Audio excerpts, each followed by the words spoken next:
All right. Welcome back to Market Shares. I'm your host, Tony Blodgett, and today I have with me Dan Keller. If you ever watch this episode or watch this podcast, you know Dan Keller, but if you don't, then let me introduce Dan Keller. Dan is not only a top producing loan originator, he is a branch manager, a regional sales manager, a coach to many people in our region and our whole company, and a lot of people that are not at our company that follow him on Rise MLO, his Facebook page. You may see him speak at any number of conferences in the mortgage industry all around the country. And I get the great pleasure of working with Dan every single day. He's part of our team here. And so whenever I can, I just loop him in to the Market Shares podcast, because I promise you that there's some things that we're going to talk about today that will bring value to your business. Now, if you look at my notes in front of me, all it says is Dan Keller. So there is no notes for this conversation, but that's okay, because we're both extremely passionate about this industry. And I do have a few things in my mind I want to unpack with Dan. And I'm just going to start, Dan, with, look, we're halfway through the year. It's July. I should be careful. I don't know when this episode's going to air. Probably in July. It'll be in July. We don't record that far ahead, but it's July of 2024.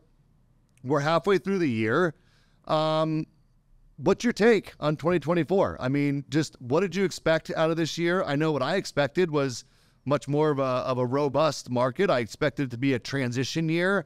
We haven't seen that as much. It's been a decent spring, but I want to get your take on kind of how the first half of the year has gone. How did it go versus your expectations? And how's it going for you personally? So I think 2024 is, I lost hope that rates were going to be down in 2024, right? Just with all the economists, what they were saying at the end of 2023, and then just looking at the economic data. So I imagined it was going to be just as good. When I was business planning, it was going to be just like 2023. Okay. So if it got better, it got better. But my effort and activities were such that it was going to be challenging like 2023. And I don't think it's been much different. I think rates, let's think back. Rates started to come down in November of 2023, and then we hit February and they jumped back up for no reason, really. So, I mean, plus or minus a quarter of a point, we've been at 7%, right? So I think that's a fair rate. I think home buyers have gotten used to that. I think that's the one plus. As I'm doing home buyer classes and I'm sitting down with first-time home buyers, the payment shock, if you will, the rate shock of seeing a 3 or a 4 for the last 3 or 4 years, 2 or 3 years, that's dissipated. That's kind of that, which is good. It makes our jobs a little bit easier. The second half of this year, I think, is going to be just like the first half, Tony. I think rate-wise, economically speaking, minus, or maybe not minus, throw in a curveball with the election, whatever that may do. Well, and the Fed, right? I mean, if the Fed moves in September, we could see a little pop. I mean, it's hard to say. But I'm expecting the tail end of the second half of 2024 to be rate-wise about the same.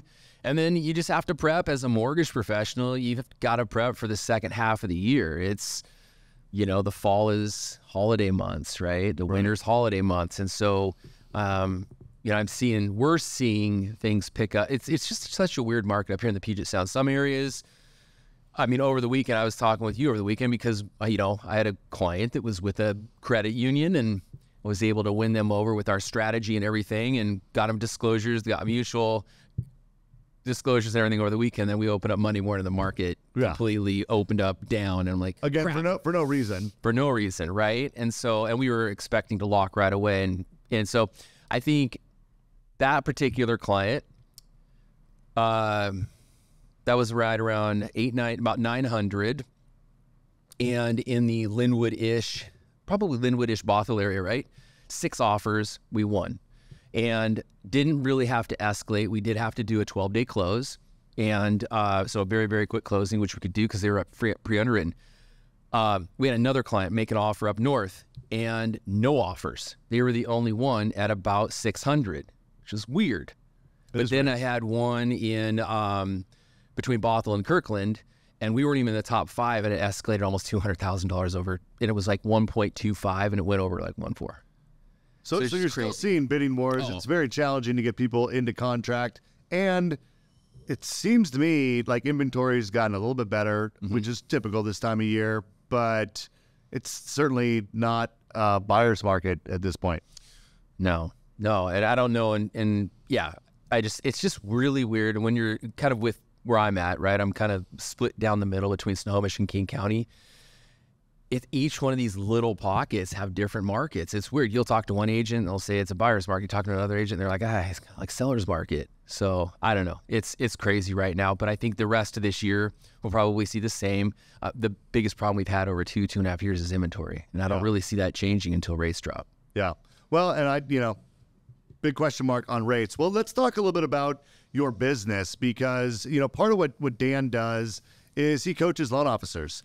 But I've, and I'll be honest with you, Dan is sometimes pretty critical of loan officers. And I mean this in the nicest way possible, but Dan holds himself to a super high standard. And when he's coaching someone and giving someone advice and then they don't follow through, like a lot of coaches, I think you get frustrated, right? That's understandable. But the reason why I think Dan does that is because Dan is so hard on himself. And the level of pressure that Dan puts upon himself is what has propelled him to where he's at in his career. And I want to mention that piece of paper you brought in here with you because, here's a guy that in most people's standards is killing it. Number one producer in the region, certainly not hitting his own personal best, but, doing, $6.5 million in production last month.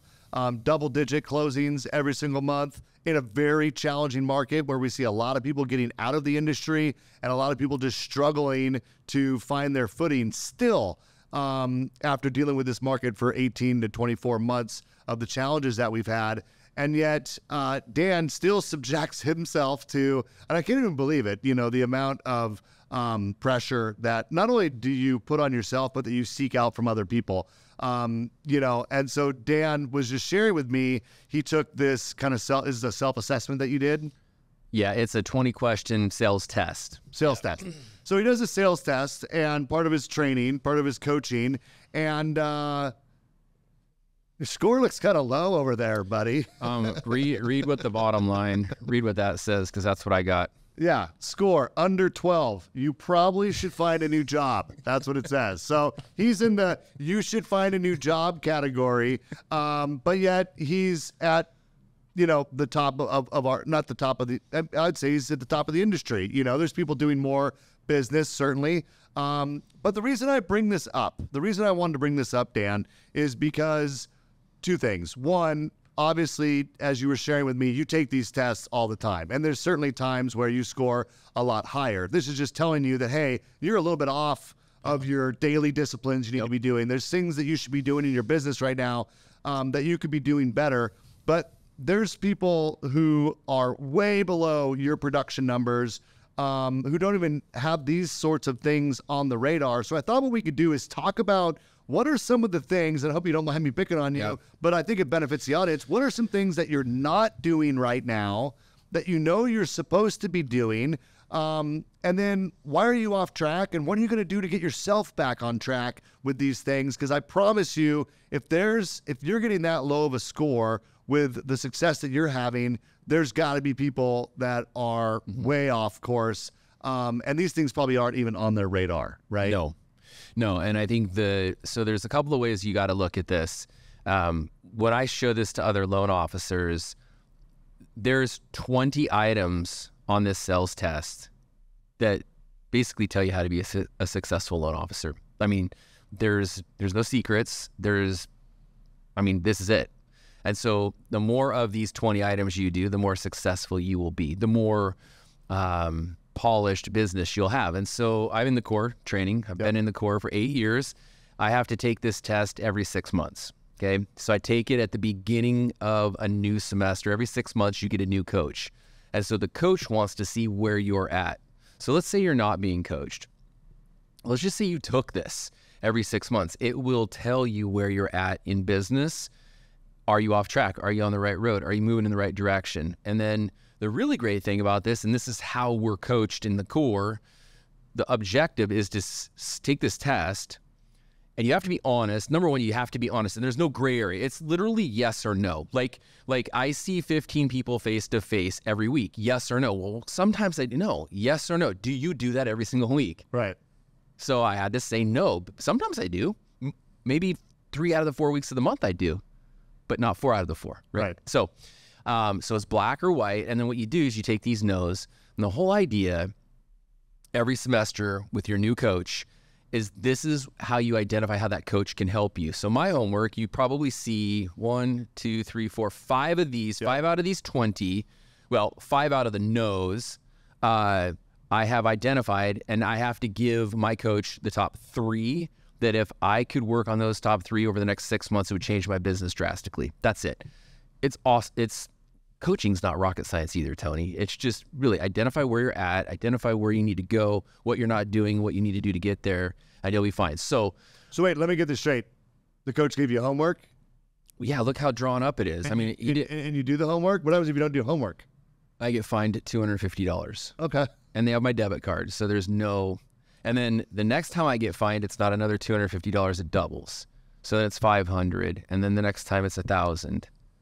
And then 2,000. So, yeah. Well, the reason I bring this up is because some of the coaching that Dan does, he'll give people homework, and I know you get frustrated when people don't do their homework, where you have a penalty for not doing homework, and it's something you're used to doing. Yeah. When you're look, you pay for this coaching, you endure this level of scrutiny of your own business. I'm sure you don't love putting down a score that says that you should get out of the mortgage business. I mean, that's kind of a tongue in cheek, but obviously it's, you're subjecting yourself to this sort of, criticism every 6 months, but you're doing it to make yourself better. And I think the results that you get speak for themselves. Mm-hmm. And so I joke about this a little bit, and I do draw parallels, because providing coaching to people that, aren't paying for it, they don't have any vested interest in it. Some of them don't even want it. Mm-hmm. It is different, and it is difficult, but I think that people should say, okay, what is it that makes a guy like Dan Keller or so many of the other top producers in our industry that are coached, not everyone by the core, but many top of people in our industry have been or are coached by the core, but people subject themselves to this, and you got to ask yourself, why?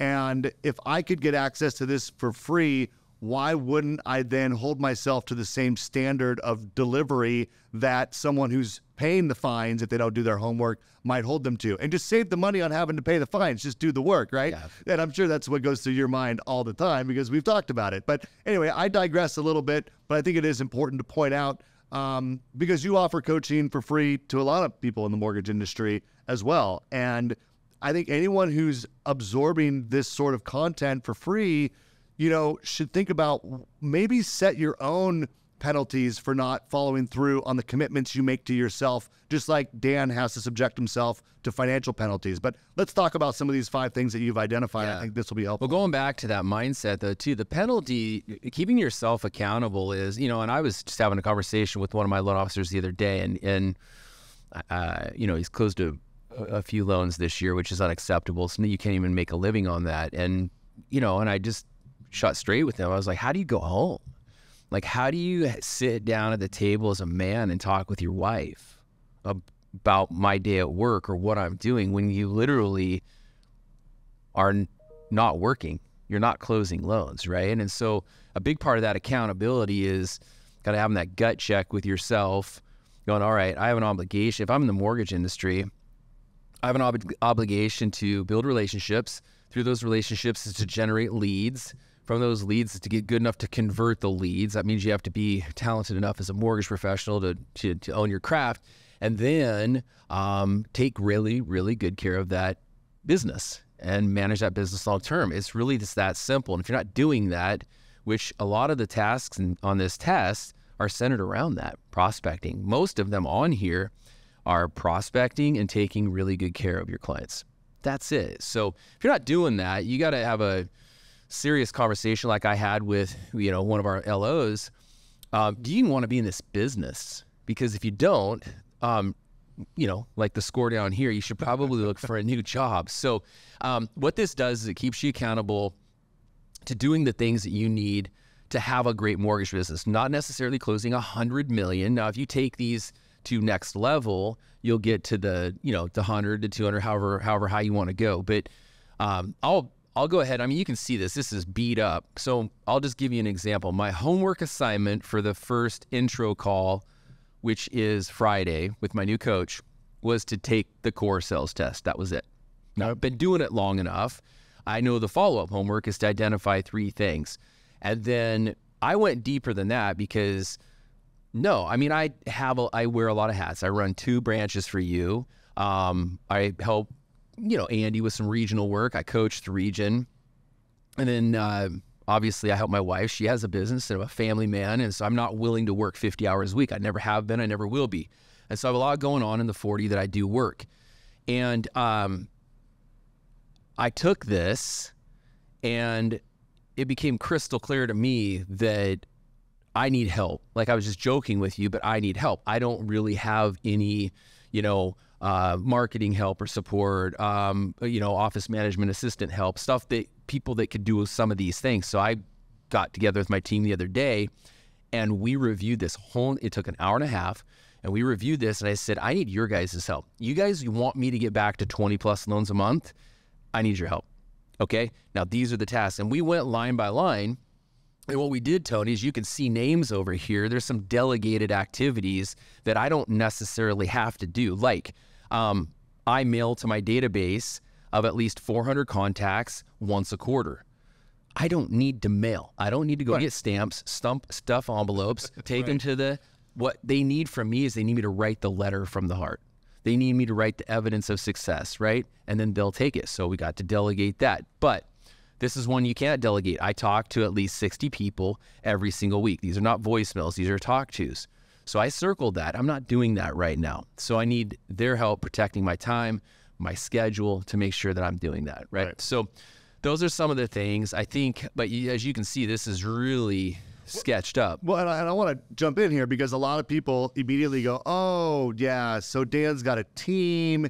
He has all these people. He can delegate these things. But look, I want to point out what he said before that, which is he runs 2 branches. He already has a thriving mortgage practice. He coaches the region and he does his own coaching stuff. And he works 40 hours a week, spends time with his family, helps his wife with her business.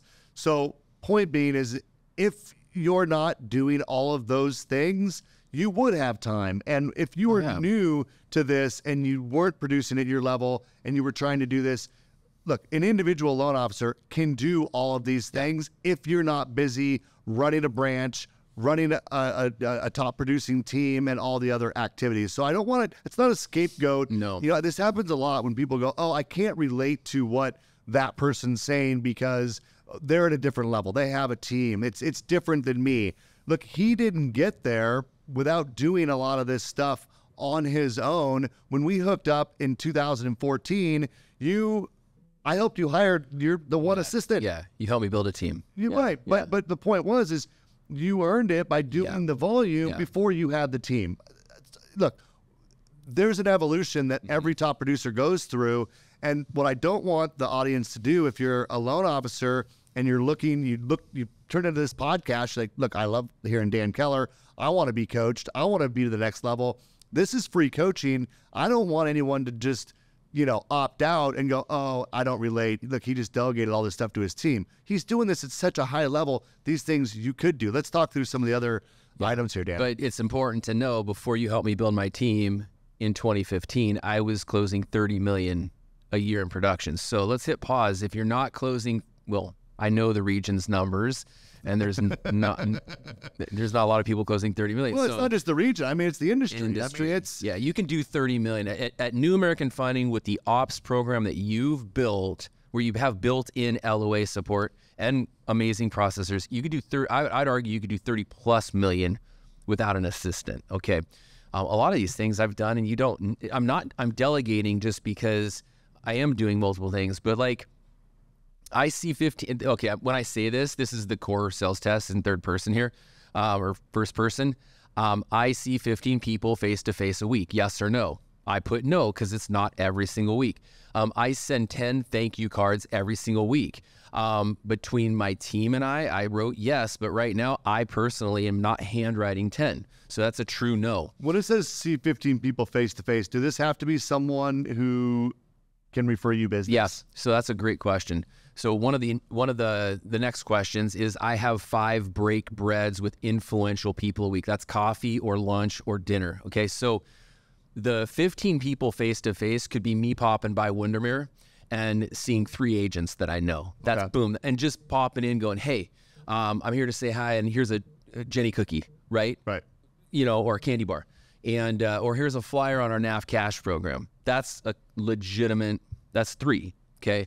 So those are, yeah, I mean, my 15 people face to face are builders, business owners, and realtors. Open houses would count. Open houses would be one, yeah. And but now the 5 break breads, I value my time. I really don't like leaving the office and going out because it's a half hour to get there or whatever. I like our Everett office because I can walk to a couple of different restaurants or coffee shops. But my 5 break breads that I'm supposed to do with influential people a week, that's financial planners, and those are my top realtors. That's it. I do have a couple of clients now that we've received more than 2+ referrals this year from. And so I'll spend time with them. A lot of the times I'm introducing them to financial planners. So I'll do a team lunch there. But those are people that I'm getting. So to clarify, a break bread doesn't have to be lunch. It could be coffee, but it's an intentional scheduled meeting with someone of influence who has the ability to refer you business where you're spending at least 15 minutes or more. Yeah, 30 minutes. And we're talking about, I'll give you a great example. I don't want to say his name because I don't want to get him in trouble with the insurance commission, but the head of a title company right down the road, we all know. He's super influential, and he's one of the smartest men I know. That's a break bread. And sat down with him. What can I do to support you and your team at your title company? And then we talked about some of the things that I'm working on with buying DADUs, detached accessory dwelling units right now. So that was a very valuable lunch with an influential person. Another one of the questions, I talk to 60 people every single week, yes or no. Now those are realtors. So this is really simple, you guys. Mondays, call realtors. Tuesday, like today's Tuesday, I have to do status updates. So I call the listing agent, I call the buyer's agent, which I don't call the buyer's agents, my team does, because I'm typically calling them, their agents that we work with, on Mondays, right? So I call the listing agents and the borrowers. But the listing agent, the buyer's agent, and the borrower gets an update every single Tuesday. So 13-ish transactions right now in process for July. That's, do the math, 13 times 3. Yeah. Boom. So that's half of my 60s right there and if I called 30 realtors on Monday, I've already got 60. Right. Now, Wednesdays are leads, and then Fridays are my VIPs. And so plenty of opportunities to call people. That's one thing I get from loan officers. Who do I call? Well, I just told you 4 different groups to call. I have a 10-person whale list that I'm working weekly. I crossed that out because although that is on the top 20, it's just not important right now. I'll get to that. I don't think there's too many whales in real estate right now that I either don't know or I want to go after. I think a lot of them they're little fish. They went from being whales and now they're just tiny little fish that are kind of struggling. So number 7, I have a top 50 favorite VIP list, and I call 12 of them a week. I don't. I have the list, so it had 4 people on it. That's unacceptable. So I have that built out now. Now, that top 50 favorite VIP list, for example, I struggled filling that out because I'm like, who are VIPs? These are just very important people. And and then I got with my coach last semester, our last coaching call, and he was like, Dan, I'm going to fine you $500 if you don't have this made out for your next coach because you need this. So I sat down right after my last coaching call and I built it. And the funny thing is I don't have 50 people on there. I have 67 now. And so, for example, you are on that. My mom, my dad are on that. My wife is on that. Sam Ellsworth, Christy Bunce. So I was thinking like VIPs, these are people that can give me business that are influential. No, these are very important people in your life that you don't necessarily have to attach business to it. Like, you help me in my business. Right. Christy, our president of our company, saved my bacon on a deal last month, on a condo deal where she made an exception. That is next level helping you with your business, but there's a relationship there. So having the relationship with the VIPs, you never know when those things are. It's a relationship that, like Lisa Britton's on it. These are people that, if I didn't put them on there, like Lisa needs to be on that. She's our head of regional underwriting, right? Why wouldn't she? So the thing I love about this sales test, Tony, is it gets you thinking outside of the transaction, because we're so transactional, and it gets you thinking more about relational. Yeah. And that's, I think, a lot of people think the core, they don't think of it as relational. It is. What I'm not going to get into right now, there's 3 other tests that I have to take. One's a money test and the other's a marriage test. So if you think this is intense for business, they keep you accountable in your marriage. They keep you accountable with your money as well. Yeah. Well, look, before we started this podcast and hit record, I didn't know for sure we were going to talk about this. You just happened to have this with you with your laptop. But when he told me about it, I was like, if Dan's performing at the level that he is, and he scores you should probably get another job. You guys, what that tells me is that this industry is difficult right now. And I don't say that to scare people away. I say that to make you recognize that if you're not feeling like you're just busting your ass right now to just survive, you're probably not doing it right. Because Dan's over here hitting numbers that most people would dream of, taking a sales test, basically telling him that he's failing right now. And I think in his own mind, if he looked at what his goals were for the year, he probably feels like he's failing, because I know where he sets his standards at. But here he's working with his team, figuring out, how do I fit more calls in? How do I get back to doing the things? He knows all these. He's taken this test 100 times.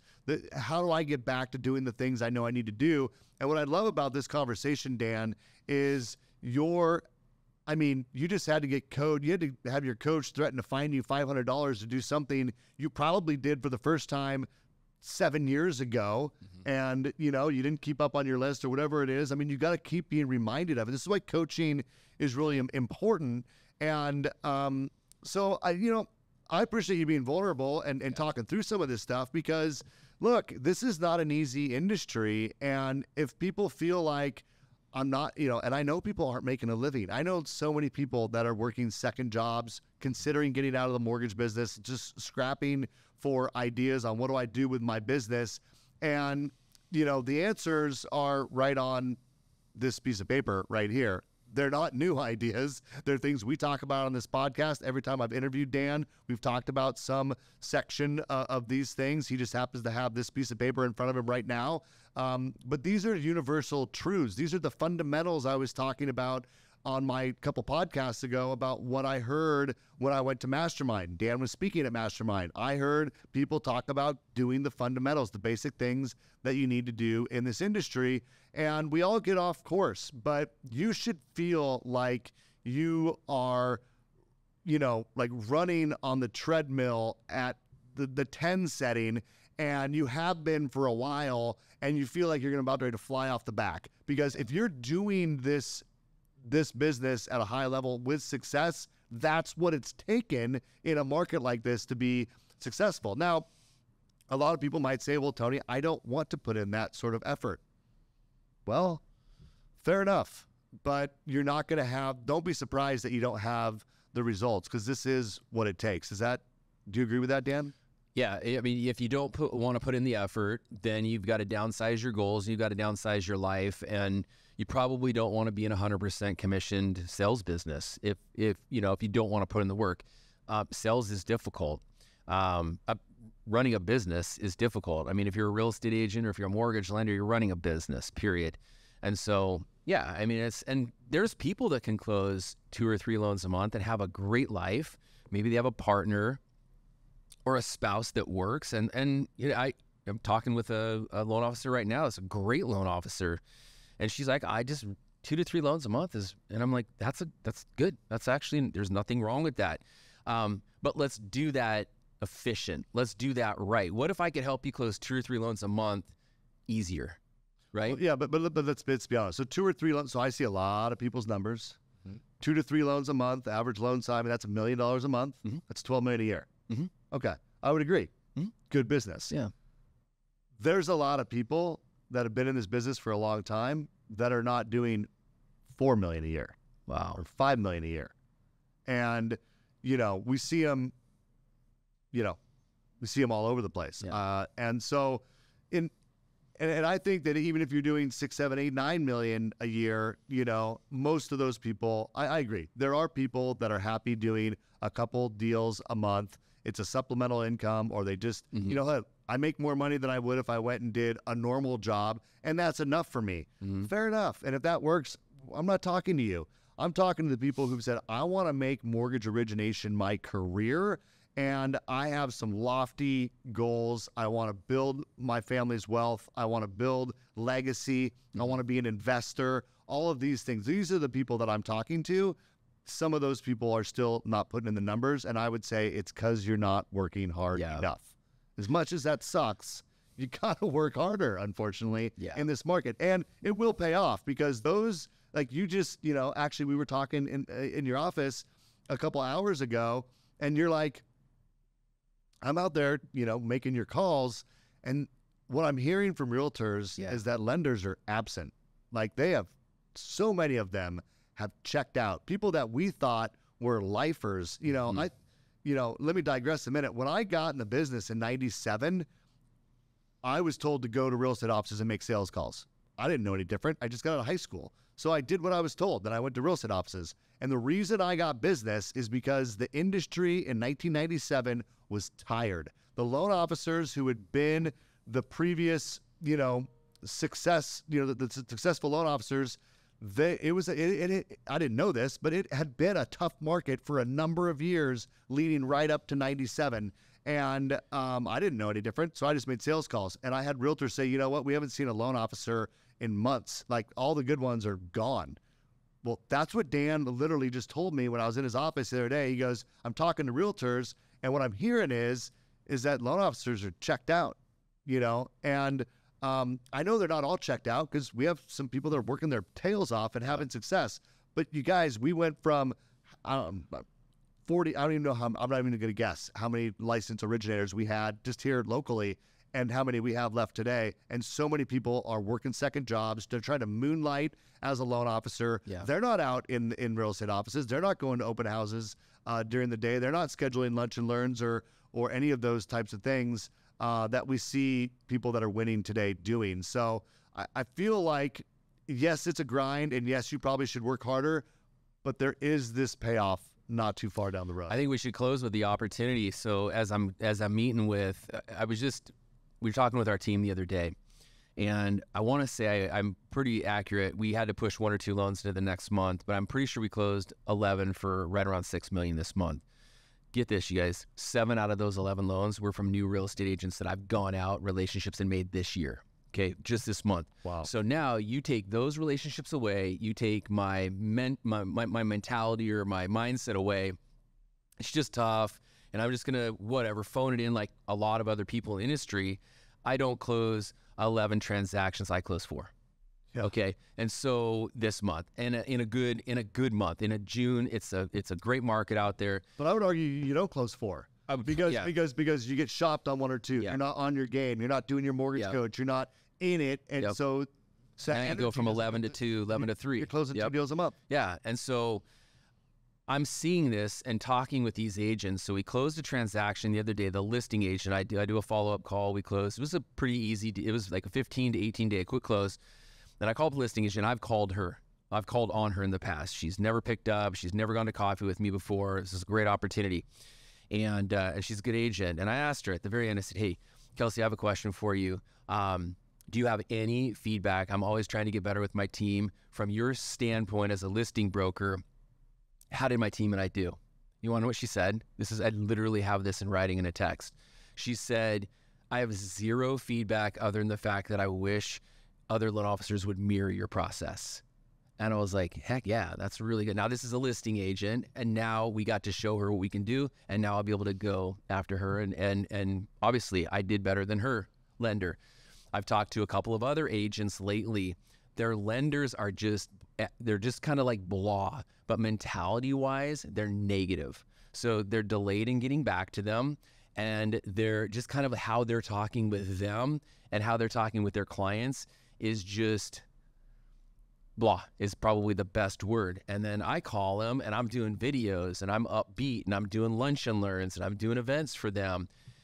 Now is not the time to have a pity party. So if you're the opportunity right now, if you're a loan officer and you want to, and you need to, but work with real estate agents, go in. Listen, I've had my ass kicked. I've got issues at home that I'm dealing with. Nobody knows about it though. I put a smile on my face. I have a good attitude, and I go out and I bring the energy, and my job is to go build a relationship. And so I'm hearing that right now, that loan officers are struggling in that area with real estate agents in particular. So there's an opportunity right there. Call on your agents, up your energy, hold events for them. I brought Coffee with Keller back. That was another thing. If I need to get in front of 15 people face to face, so tomorrow morning, Tony, if you want to come by for donuts, we got Coffee with Keller at 10 a.m. Why is it always cookies or donuts? Can't we have like some broccoli or carrots or something? We can do that in the afternoon. Broccolis and home buyers. Yeah. Broccolis and home buyers. Home buying. Look, guys, we did an episode a while back about mindset. And this is what Dan's talking about right now is mindset. Like bring the energy to every room that you enter. Be positive, be optimistic. Yeah, there's challenges. So freaking what? Everyone's dealing with them. Yep. But you can be that lighthouse, as Renee would say. You can be the lighthouse, not the foghorn or whatever. Mm-hmm. You should be the light in the room. So, look, didn't really have a plan for this episode, but Dan, this was awesome. And I hope that there's loan officers out there that, if you're struggling, even if you're not struggling, I mean, look, I would say this guy's not struggling, but I'm struggling. But he's struggling. Yeah, that's my point. Is that I'm not picking on anybody saying you're struggling, but we could all do better. And I wanted to highlight that here's a guy that's a top performer in so many areas. And when he does a self-assessment, he's like, I can do better. Also, all of us have that. So I hope you took some takeaways from this. Dan, thanks for popping in and shooting this quick episode with us. Talk really quick about Rise MLO. If people want to get some of your coaching, what's the best way to do that? So if you're in the Pacific Northwest, I'd encourage you guys. One of the best things for me has been hanging around other big producers. That's why I'm in the core training. That's why I'm in coaching. I got more out of a 30-minute meeting, sit down at Mastermind in Vegas with Brian McCulley. So Shayla Gifford, Brian McCulley, and I kind of spoke, back to back to back in a group. And the night before, Brian had flown in, I'd just flown in, and he's like, hey, let's go down and grab a glass of wine. He had his videographer trailing him around because he's a social media stud.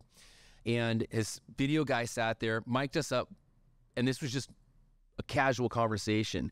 But he goes, what's your biggest pain right now? And I was like, leads. Like, my numbers are just horrible, and I feel like I'm spread too thin. I don't have a whole lot of, help and this and that. And we kind of talked to that. And I said, well, what's your biggest pain? And he was like, opposite. It was team.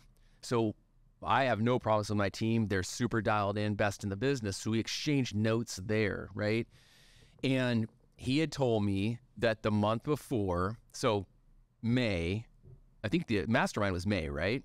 So April, he closed, 1st of June. So May, he closed 17 million in Dallas, Texas. So I think it was 26 units for 17 million, something like that.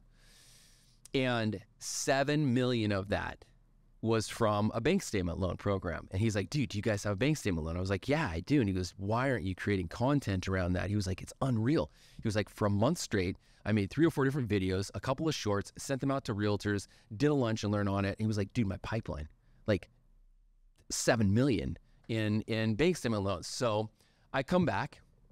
First thing I do is a bank statement loan video, send it out to real estate agents. And I've last month closed 2.8 million. This month, I've got 1.4 bank statement loans. Just bank statement loans. Just bank statement loans. So just that 30-minute glass of wine with Brian helped me close an extra $3 million in production over a 2-month period. And so I tell you this because number one, if you're not around people that are outperforming you, Brian McCauley is outperforming me by double, right? And I love that because I got inspired. I was able to come back with some notes. If you're not hanging around with people that are doing things that you're not doing, they're doing things better than you, I want to encourage you to do that. So if you're in the Puget Sound and you're not getting that at your mortgage company, come over and hang out with us. You can come fly with me for a while, or you can fly with me every single day. I don't care. I'd love that. I do have a private group. So if you're not in the Puget Sound, I have a private group. It's free. And I post a lot of every Friday I do some coaching and I post it in there, and it's stuff that we're doing for your region. And it's valuable, and it's stuff I can promise you is right off this top 20 list. Yeah. Well, first of all, I just want to clarify, it's not the glass of wine with him that made you an extra $3.5 million. It was you implementing what you learned from that conversation that makes a difference. And you guys, that's the whole point. I had Dan share. Dan's going to go do what Dan needs to do to get his business where he wants it to be. What I hope that the audience does is take some of these ideas and go implement one of them in your business, because we can sit here and consume content all day, share content all day, but unless you take action on it in your business, you're never going to realize any of the benefit of anything that we just talked about. So let's end it there, Dan. Thank you for sharing. Thank you for being vulnerable. Thanks for all that you do.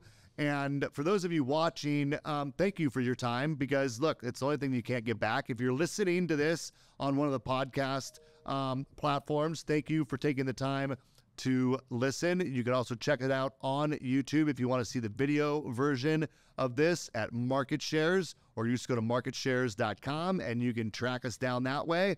And if you do like this content, two things I'll say. One, a new episode comes out every single Friday at 10 a.m. We're very consistent here on Market Shares. And two, if you don't want to miss one of those episodes, subscribe and get notifications so that you know when they come out, and you don't forget to watch it in your downtime when you're at the gym doing something. Listen to Market Shares, get inspired, get some ideas. And until next time, take care.